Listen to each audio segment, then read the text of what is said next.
It's time. It's time. It's time. It's time.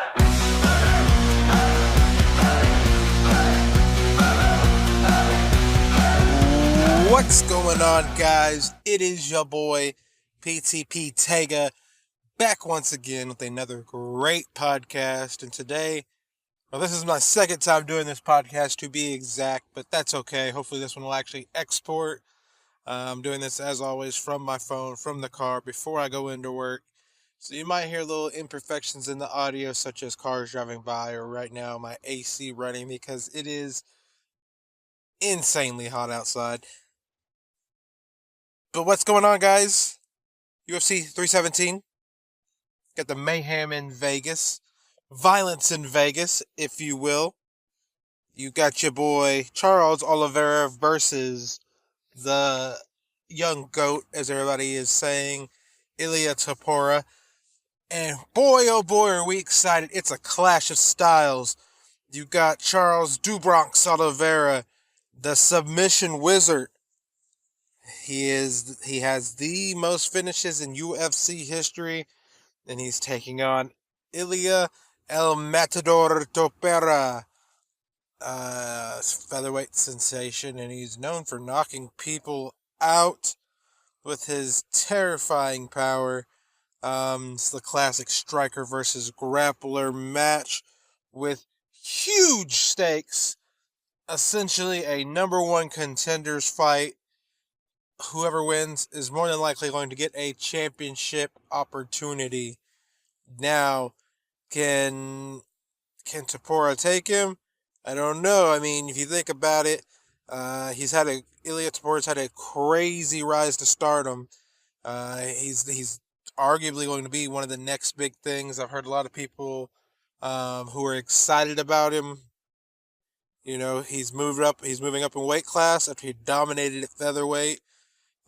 Is he too confident? I don't think so. I do think that he is that guy. I do think that this fight with Charles Oliveira, though, might be more than what he can handle, and he does not realize it yet, because Charles Oliveira is on a redemption arc. He's looking to reclaim the lightweight belt that he once held. And I mean, let's be honest, he's faced adversity a lot. He's had a crazy long career. Think about all the times he's lost. He's lost terribly. He's been manhandled by Islam a handful of times. But he's always managed to make a comeback. Oliveira is insanely difficult. But can he weather Ilia Topuria's storm and drag him into deep water?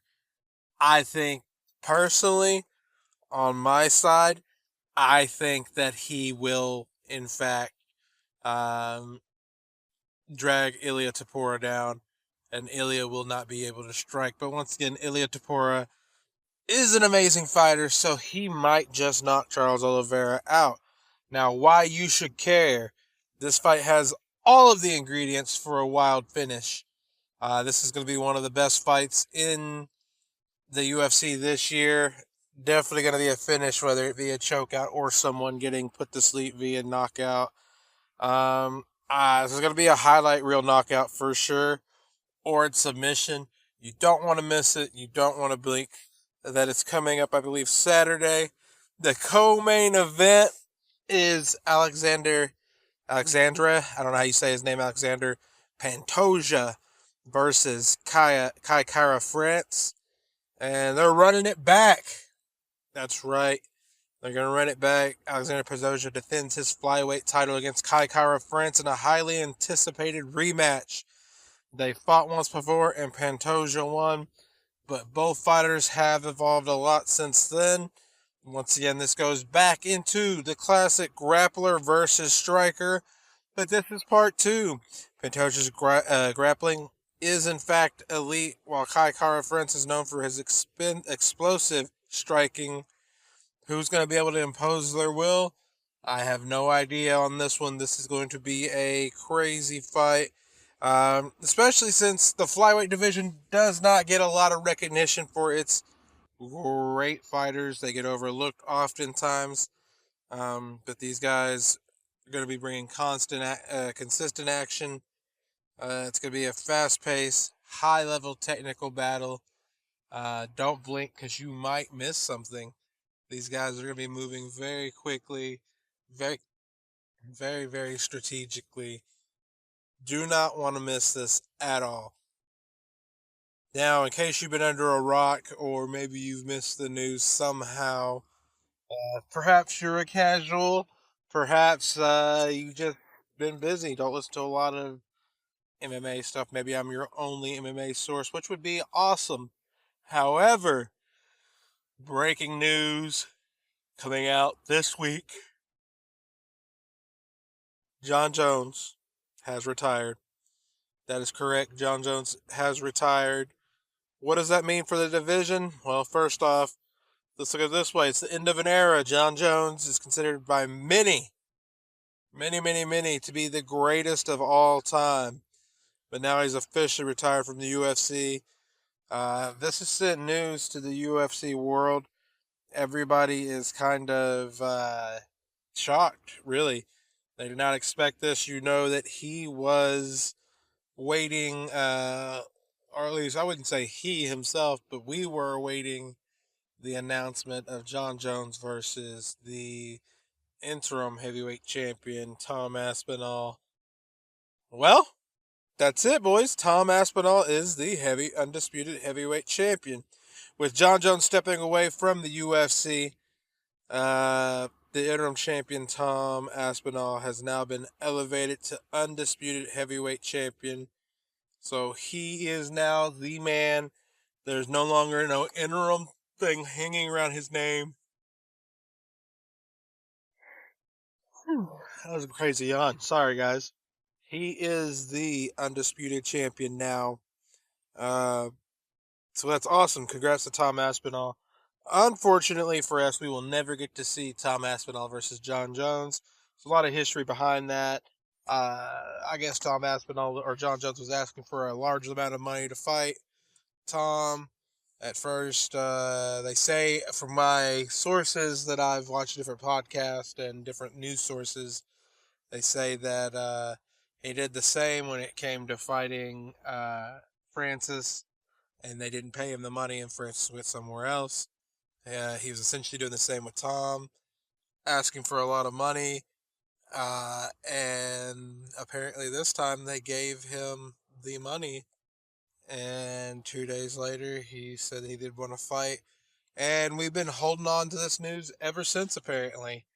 But now it's time for them to make a decision, and he is still retiring, so they just made the announcement. Like, it is what it is for us fans. That sucks, but Tom Aspinall is now the title holder. Jon Jones has managed to duck him. Tom Aspinall did make the statement that he would retire Jon Jones without fighting him, and it seems to be that is what had happened. Jon Jones can paint it how he wants. However, it does seem like Jon knew that this might be the end for him, so he can kind of hang his hat on never being defeated inside the octagon. And maybe that makes more money than what he was going to make before. But this now opens up a new chapter. With this right here opens up a new chapter in the UFC.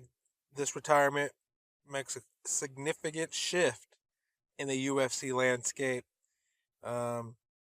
What does Aspinall's reign mean for the future of the heavyweight division in combat sports? At least in the UFC. I don't know, but we're going to find out. We have to get ready for a fresh and now hopefully active heavyweight scene after it being in a weird state for so many years.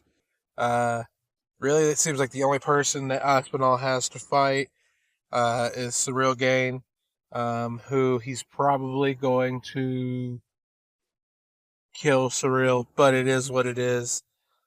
That is the MMA news for this week.